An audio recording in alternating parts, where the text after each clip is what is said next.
Told you to sit down and be quiet. Daddy, keep him down over there. We go through a very, very large amount of these sauces, the hickory moonshine, the gold, even the coleslaw dressing. We go through a very large amount of it, at least 20 gallons a week on a low end.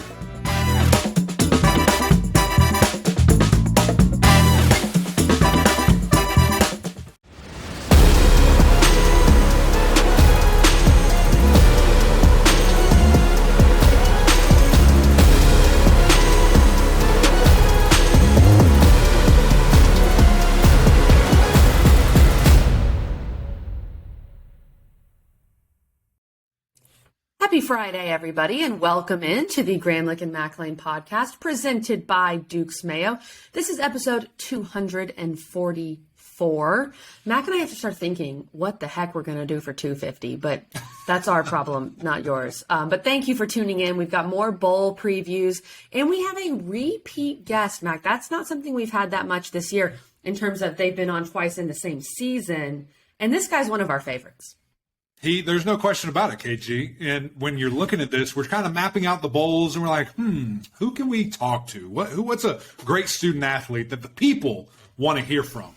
And there's no question about it. To me, it was Riley Leonard from Duke. I mean, this is such an impressive young man. The first time we spoke to him, we referenced that a couple of times in this interview where we're just like, man, it feels like so long ago. So much has happened since then. And just when I think of Duke, KG, I always reflect back to our episode where we're previewing the Blue Devils. We're talking about them. We're talking about expectation.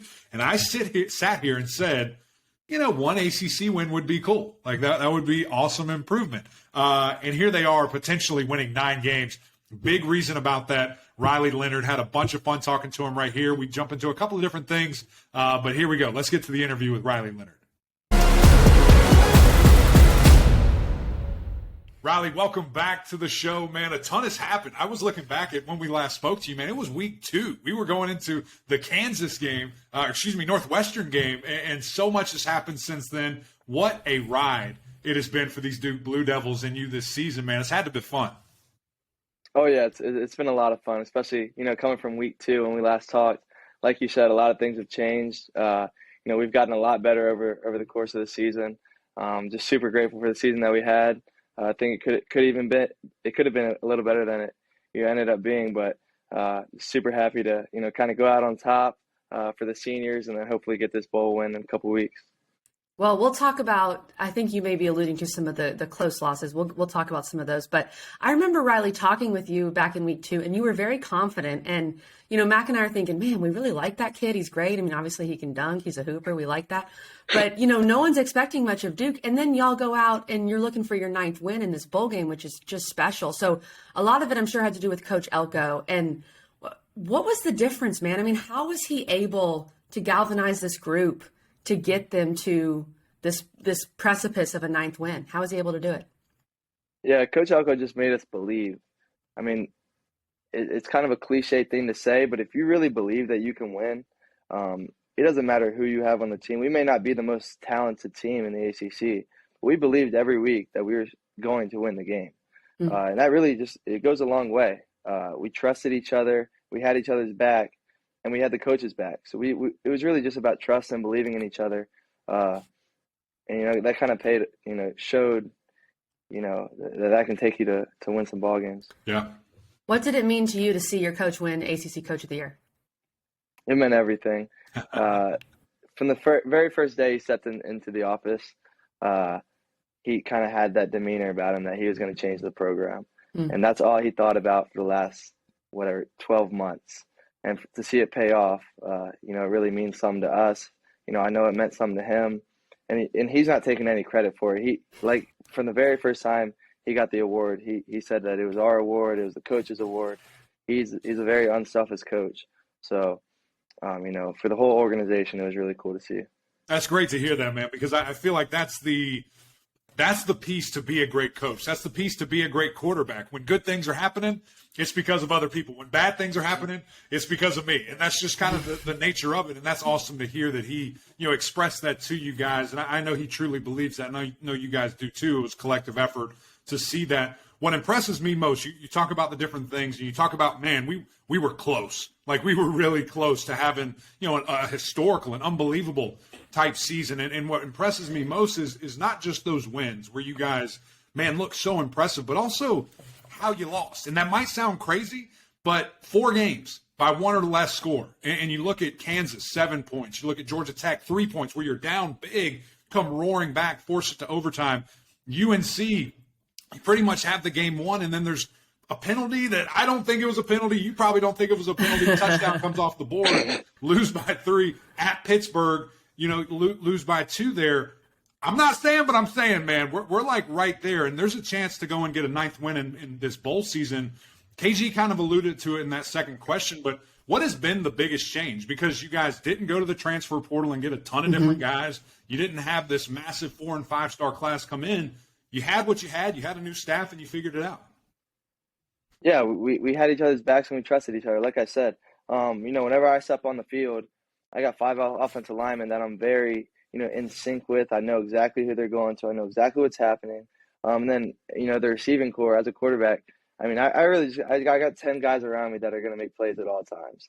So, I think that any situation, any defense that anybody runs against us, we have guys that can beat it. So, I mean, that's all it comes down to. Then defensively, our scheme was completely different. And they did a tremendous job, creating turnovers this year, as we can tell in the stat sheet. I think we were plus 15 turnover margin throughout the year. Yeah. So that's just, it goes a long way. Did you see like a mindset change from the guys? Was it just coaching? Because again, I don't want to beat this thing to death here, but you had the same players. Like, you had the same players that were there last year. And I know you were the quarterback. That's a huge difference. I mean, when you have a guy, it's a big difference there. But was there a mindset change just with this staff and maybe what they expected, what they asked of you? What did all that look like? Because it's pretty dramatic. Yeah. Yeah, it's funny you point that out. We really are just a bunch of backups from last year. The running backs, most of the receiving core, and then our defensive secondary, a lot of just backups from last year. So it's funny to see the turnaround. But that turnaround just comes from, guys just buying in, buying into the program, buying into everything that we're taught. And then just like the hard work that we put in this off season, and really knowing that we can win each game every week. So, all credit to those guys. That's a heck of a sentence. We really are just a bunch of backups from last year. I mean, that's amazing. And Riley, I'm sorry that Mac had to rehash every single loss, but we just want to educate the listeners. It's good losses. It's good quality losses. In case they forgot. We can also rehash all the wins. One of the wins we want to talk about is the win over Wake Forest to end the year. I mean, you were just ridiculous. 400 total yards, 4 touchdowns, completed 71% of your passes.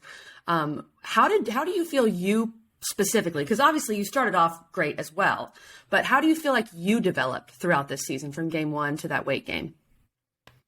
Yeah, I think that just comes down to being comfortable in every situation. I think we had a drive against Wake with about 2 minutes left.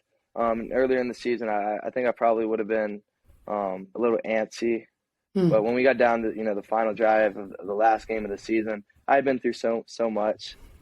So really just comfort, sitting in the pocket, throwing the ball, and really just not being scared to fail. I think that would be the biggest thing. Wow. I'd failed multiple times throughout the season, as we kind of talked about, not pulling away with those wins.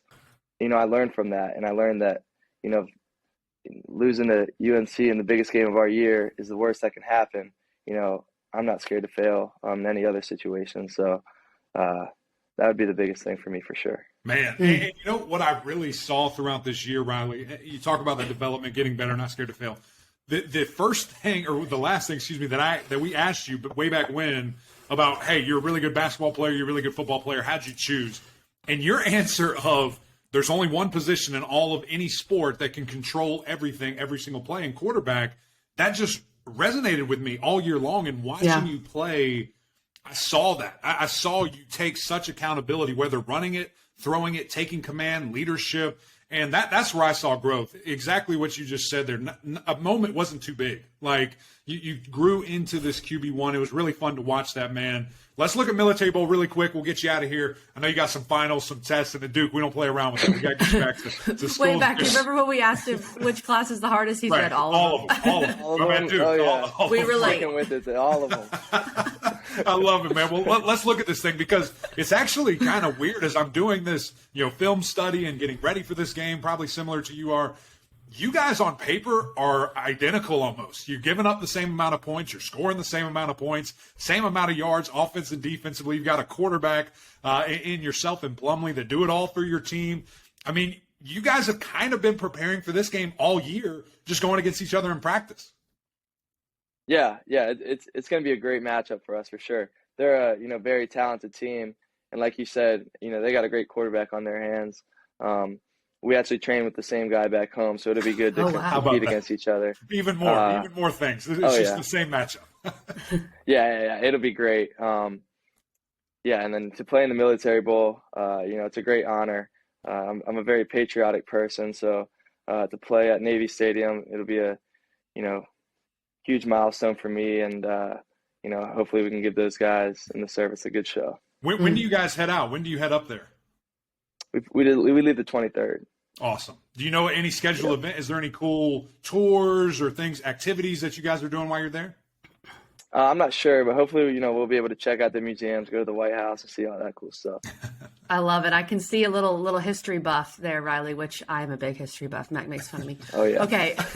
Last one, Riley, and then we'll let you go study. What are some keys? Give us some keys for your offense in this game if you want to pull out that 9th win. Yeah. It's just going to be slinging the ball around, which, I'm all for.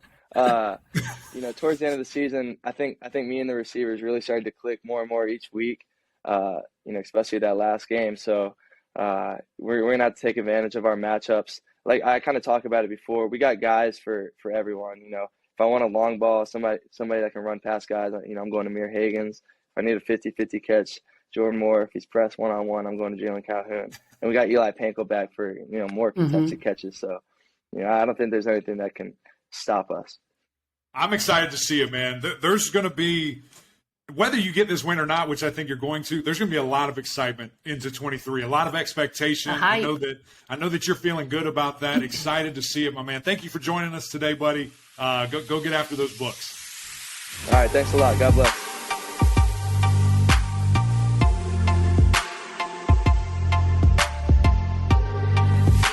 Man, just so impressive every time we speak to Riley Leonard, and just his poise, his, he has that it factor, KG, and it's still a little innocent. Like, just when I hear him and see the way he says things, I'm like, this guy's not a killer. And then he puts that helmet on and he just goes. And it's like, you're not stopping me. I'm going to win this football game, whatever it takes.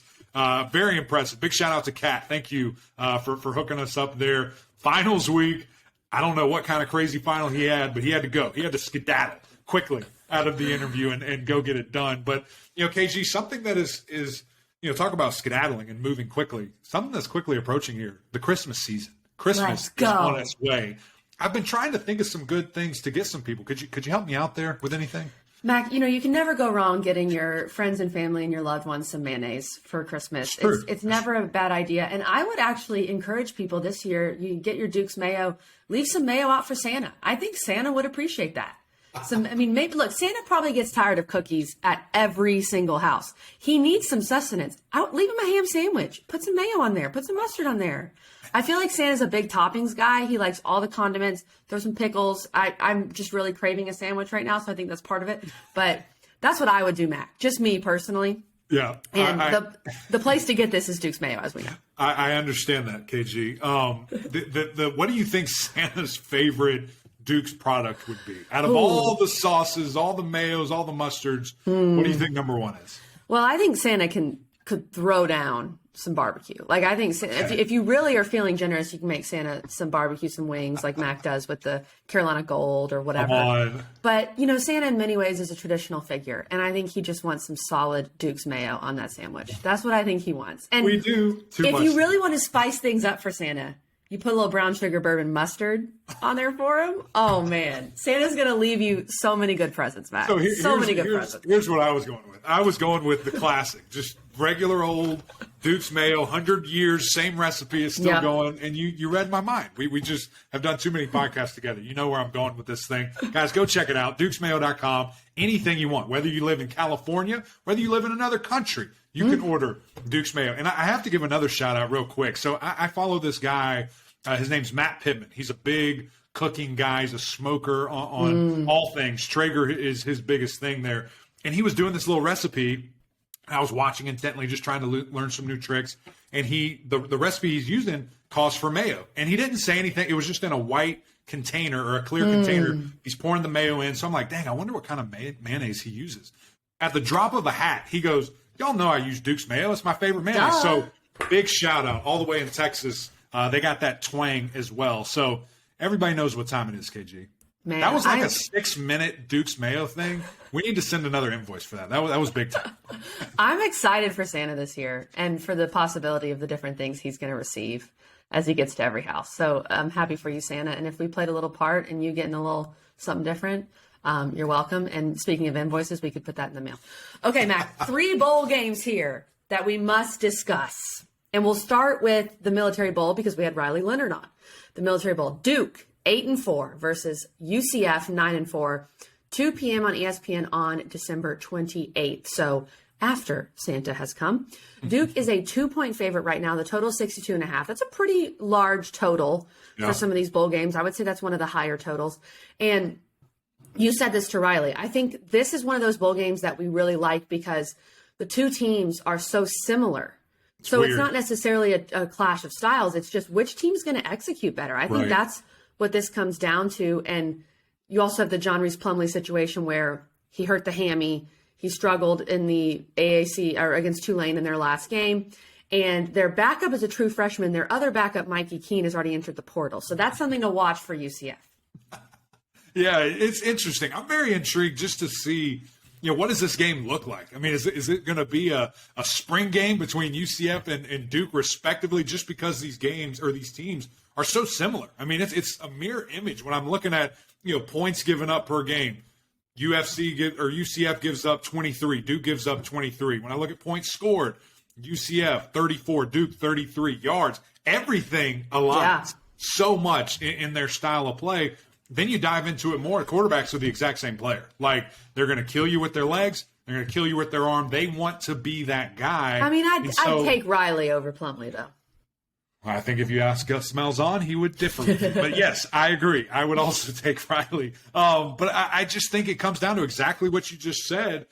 Who knows their game plan better? Who can make the least amount of mistakes? Who can force the other team into making mistakes? And as Riley told us, Duke's been really good at that all year long, at creating turnovers, creating those extra opportunities. When I look directly like on the field, you kind of take quarterback out of it because I think that's a blatant, obvious, difference in these Duke teams in recent history here. Riley just playing at such a high level right now. Forcing turnovers has been something Duke has just not been able to do, and they've given it up a ton. I mean, you look. They're one of the worst in the country. One of the worst in the absolute country, and so now they've completely flipped that around. That's a mentality. That's a mindset, and that to me is the biggest difference. Why we've seen them have this instant success, so quickly. So Duke, Riley playing at such a high level. Duke has won 4 of the last 5. Probably should have won all 5 of them. I went a little hard on Coach. You were rubbing those in, Mac. Well, not on him. I just wanted to point out that these guys could legitimately have been undefeated. It's not out of the case at all for them to have done. They were right. Playoff Duke. Yeah, you're in overtime with Georgia Tech. You lose the game just because you fight back, you lose. North Carolina, you scored the game-winning touchdown. And it was wiped off the board because of a high-low call that was awful. Pittsburgh, going for 2, silly situation that I hated. I thought it was a bad coaching decision that you didn't need to make. And then, of course, Kansas, you lose by 7. That was probably the only one out of all those that I don't think Duke should have / could have won that game. Like Kansas, they were kind of beating them down. Duke had to come back. All the others, they're right there. So, you're talking about how impressive that is to see there. I'm just excited to see these guys one more time. Me too. And before we pick this game, I want to ask a question here that I didn't really want to ask Riley because I didn't want any kind of back and forth to come. But Duke beat Wake. They didn't play NC State this year. They lost to UNC on what was a pretty bad call, as we discussed. If they get their 9th win, if UNC doesn't beat Oregon, which honestly neither of us think that's going to happen, NC State gets their 9th win, but the two didn't play each other. Could Duke claim that they're the best team in the state? I think they'd have a legitimate argument. As we're talking about this, let me just go to the old Eric McLean power rankings because I've already put this out, and I don't suspect it will change too much. But my final power rankings here, KG, as I'm scrolling. Sorry, bear with me here. Mac I tweets a lot. have UNC because I'm actually going to my notes. I'm a big. Are you a note gal in your phone? Probably not as big as you. I have a little sticky note on my desktop, and that's where I keep my entire life. Okay, I'm probably similar, not safe. But right here, same. I agree. It's not safe. So my final power rankings, just because, and a lot of people were mad about this, but it is what it is. Sorry, deal with it. I had UNC at 3 because they're in the ACC championship. I know they lost their last whatever, but I had to put some respect. Duke. They did. Even if it was a bad call, they beat them. I had to put some respect on that. So all these NC State fans are livid. They're like, we just beat them. How are we behind? Well, you didn't take care of business when you should have. Sure. And you could have. So I had them at 3. I have Duke at 4. If we see these two lose and win, Duke will be the best team in North Carolina going into the preseason. No question about it. There you go. Mac has answered my question. Look out. But I think a big part of that is winning this game and beating UCF. And for me, my pick here, Mac, I'm going to give you 2 reasons why. I've got some numbers for you. Duke was one of the best teams in the ACC this year against the spread. Duke went 8-4 against the spread this year. That's very good. Wow. That's very good. And some of that is Vegas was very slow to catch up on how good Duke was. We told y'all, and Vegas was but they took advantage. We're a slow play. They were underdog at Northwestern. I mean, that wasn't going to happen. And then even better, in their last 6 games, they're 5-1 against the spread. Duke -2. That's what I'm taking here. I think the Plumlee injury plus some other guys, UCF's number 1 receivers opted out. Duke hasn't had really any opt-outs. Give me the Dukies in Annapolis -2 to win this game back.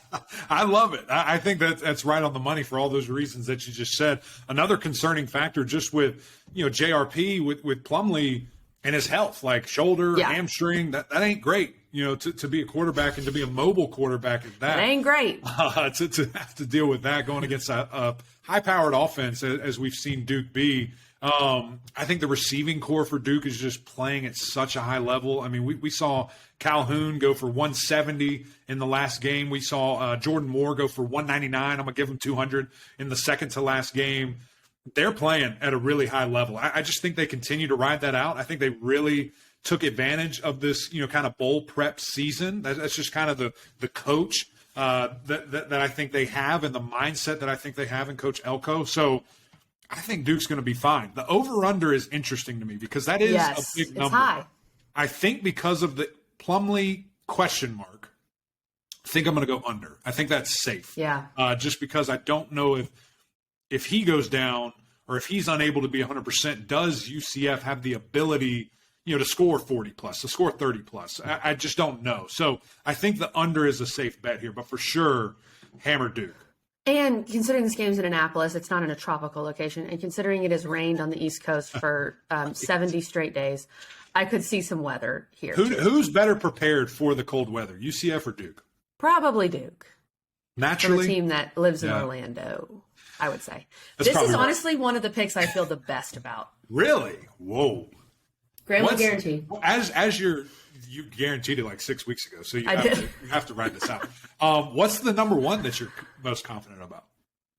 Honestly, probably Clemson, because I just think Tennessee is going to be a shell of itself. Yeah, Clemson's getting close to that. I'm going with FSU. FSU, duh, FSU as well. That's a no-brainer. That's no-brainer. Anyway, I digress. Let's move on. What do we have next? We have the. I didn't even write the bowl down. I'm sorry. I forgot what Pinstripe, baby. There we go. The Pinstripe. There it is. The Pinstripe Bowl in Yankee Stadium. Syracuse 7-5 versus Minnesota 8-4. This is a 2 p.m. game on December 29th. Minnesota, as of now, is a 7.5-point favorite. The total is 42.5, which is one of the lowest that I have found in all of bowl season. Not good, Bob. Mac, Syracuse has weirdly had success in the Pinstripe Bowl. They have the most Pinstripe Bowl wins ever with 2. Let's go, Syracuse. This is where you want to be. Now, the big issue here, the 2 issues are, A, Syracuse has had a lot of turnover, losing Anai and just, different, and losing their DC as well. Yep. Different guys are going to call plays. That's different. And then you have Minnesota, who's playing really, really well. They are balling out right now. They're playing with a ton of confidence, and they do what you're really bad at defending, which is running the ball with Ibrahim, who is a monster. Yeah. All those things, very concerning, very concerning. When I look at this game, when I saw the matchup, I mean, the first thing that I go to is, oh my God, here they go. Like, Minnesota's going to run the ball 50 times. Yeah. I mean, it's their strength and it's Syracuse's weakness. And on top of that, you're losing your offensive coordinator in an eye. I don't feel as bad about that one just because, Jason Beck named the OC, not interim. He's going to be full-time. He's been with an eye, like, forever. Like, I think he played with him or played under him and then was with him on staff at BYU. And then, of course, it's going to be lockstep. Now, he might have some little things that are different that he likes or that he wants to do, but it's going to be a very similar offense. The defensive side, Coach White was a genius. That 3-5-3 or 3-3-5, that's hard to coach. It's hard to come up with. And that's why it took some time, for Syracuse to get really good at it. And when they were, you see that they're on lockdown. They're also missing their 2 best corners. Garrett Williams, ACL, he's out. Deuce Chestnut, he's hitting the portal. Somebody's getting a really good defensive back wherever he ends up. I don't know how they're going to be able to rally defensively because I saw in that 5-game losing streak, the teams that they played, KG, really took advantage of that lack of size, lack of depth. And if Ibrahim plays, that's what they're going to do. That's the exact same thing. This dude has like 1 billion yards rushing, a whole lot of touchdowns. He is the heart and soul of Minnesota. And so to me, I don't know. The only hope that you have is your offense has to be hitting. Your offense has to be healthy. We've seen that trio do it. We've seen Schrader, Tucker, Gadsden play at a super high level. Do they all 3 play? Are they all available? I just don't know that yet until probably kickoff, to be quite frank. But we haven't heard that they aren't. So I think that's a good sign. Yeah, but at this point. Unless it's just from the player, like Dino ain't telling you nothing. Sure, sure. But he's not going to tell you. If one of those guys was entering the portal, I feel like you've talked about, Mac, with DJ, you got to get in the portal early because you've got to make sure you have all your options available. Very true. And I don't see really any of those guys opting out. I think Ibrahim is the question because he's so good. Yeah. But it sounds like he's going to play. He's such a workhorse. He's the kind of guy that to me is just like, there's a football game, I'm playing in it. Yeah. Are you kidding? 39 carries against Iowa. That's crazy. That's crazy. Sean Tucker would kill for that. My 2 numbers to know here, Mac. Syracuse has lost 13 of its last 16 games versus Big Ten opponents. Wow. So that is interesting. How the heck did you find that? Where did you find that? I have my sources. Wow. That's incredible. I have my sources. Syracuse is only averaging 19.8 points per game over its last 4 games, which isn't as surprising. We kind of have seen that with Syracuse. Even though I hate the number 7.5, I hate that number because if Minnesota wins by a touchdown, you lose. I still just think Minnesota's going to run all over them. I'm going to take Minnesota minus 7.5. Oh, I thought you were going to lean with the orange. I thought about it because the number. Yeah. I just don't. I don't have confidence in the defense at all. I think that it took an absolute miracle for them to get to that 7th win, scoring 26 points in the 4th quarter against a very, very bad Boston College team. I just don't see it happen. I think Minnesota wins. I think they win rather convincingly, and it might not be reflected as much in the score, but I think it's a dominant game. I think they hold the ball a lot. I think they run the ball at will and shorten this game down, and I think Minnesota gets it done. So I'm taking them. I think the under is really in play here. I was going to say, do you have the guts to take an under on 42.5? As low as it is, I think that's surely in play. Just because I think Minnesota's going to play keep away. I think it's going to be run left, run right, run up the middle, pitch it, whatever you want to do, and we're going to eat the clock up. So unless they're just breaking through the line of scrimmage and scoring, 50, 60-yard touchdowns, I think they're going to control the clock and really just kind of, I don't know, just take control of this game. Mm-hmm. I don't think I'm touching that total. It's just so low. It's so low. But I respect your thoughts on that total. There you go. I understand. All right, so we agree so far here in bowl season. How about the Sun Bowl? Pittsburgh 8-4 versus number 18 UCLA 9-3 in El Paso. 2:00 on CBS on December 30th. This is December 30th. We've got the 31st. We've got three really big ACC games, but the 30th also later in the season. I think a lot of eyes will be on this game, and simply to put this game, you got UCLA as a 6-point favorite. The total's 57.5. Mm-hmm. Pitt has key players opting out, and UCLA at this point does not. So that's a big difference. And UCLA is probably already the better team, at least offensively. And Pitt is missing, besides Abanikanda, their best player, Kalijah Cansey, who is injured. He's not necessarily opting out. He is injured. We want to clarify that. But it's hard to overlook that, Mac, especially when Pitt's not going to have Keaton Slovis, who entered the portal. Yeah, and I just want to correct you correcting yourself. You were right. It's the 30th. 30th, there's massive games. There's 3 massive games, not the 31st. So you were correct there. Oh, yeah, it is. It is the 30th. It's that Friday. Yeah. So we're rolling on that football Friday. It's going to be a lot of fun. But I'm with you in with Pittsburgh and losing all these guys. It's going to be really interesting to see Kalijah Cansey, consensus All-American. That's hard to say. All-American. Just an absolute baller. ACC Defensive Player of the Year. John Morgan has opted to transfer, so I assume he will not be playing. He'll be moving on. And I'm interested to see does Baldonado play. A guy that we thought was going to have a really massive year, dealt with some injuries, wasn't quite, didn't take that step that we thought maybe he could. So we're going to see the next wave, from Pittsburgh in this defensive line and seeing who's next, because for so many years now, it feels like it's been this system of we're going to get after the quarterback, and they lead the country right now in sacks. Like, that's what we're going to do. It doesn't matter who we play. This year, the Stars kind of aligned with talent in regards to some absolute dogs that are going to go on to the next level and have really successful careers.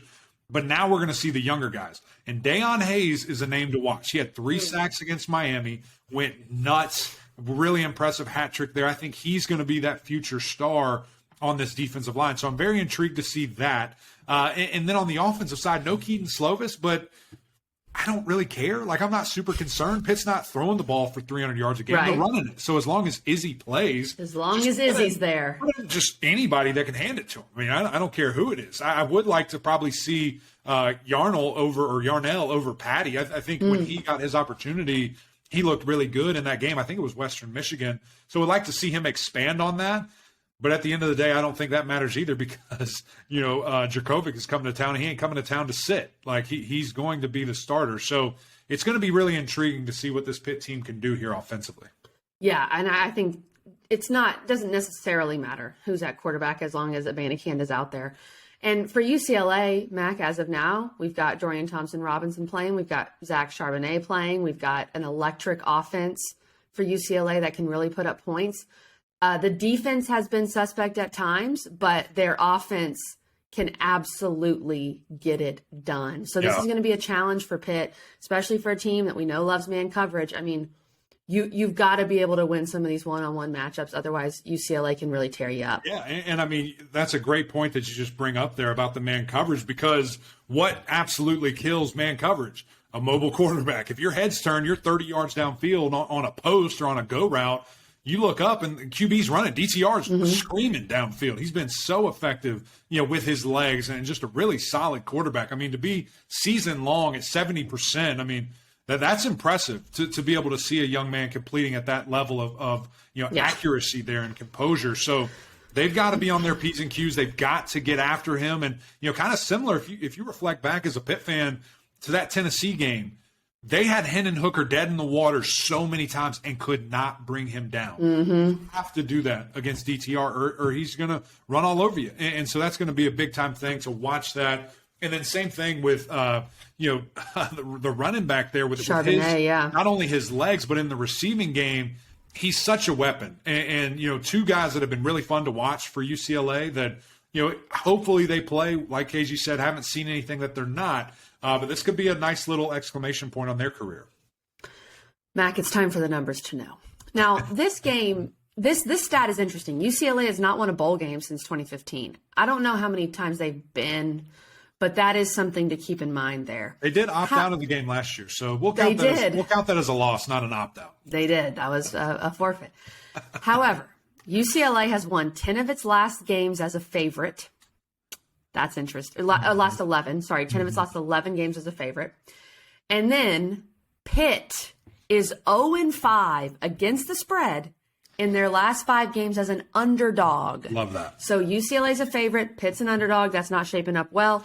I will say this. The total, for people who love the total of 57.5, the total has hit the over in 4 of Pitt's last 5 games and 8 of UCLA's last 10. Wow. So really, it matters if you think Pitt can score. That's kind of where this total is at.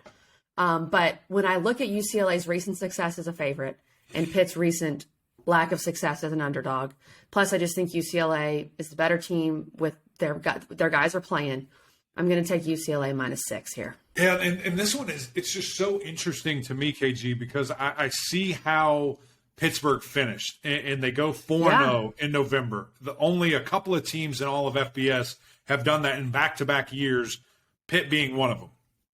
Look at UCLA. Kind of struggled. Offense looked really good and then kind of didn't look good. So it's kind of this Jekyll and Hyde, like who's going to show up? Which offense for UCLA is going to be there? Is it the one that can score on anybody on any time?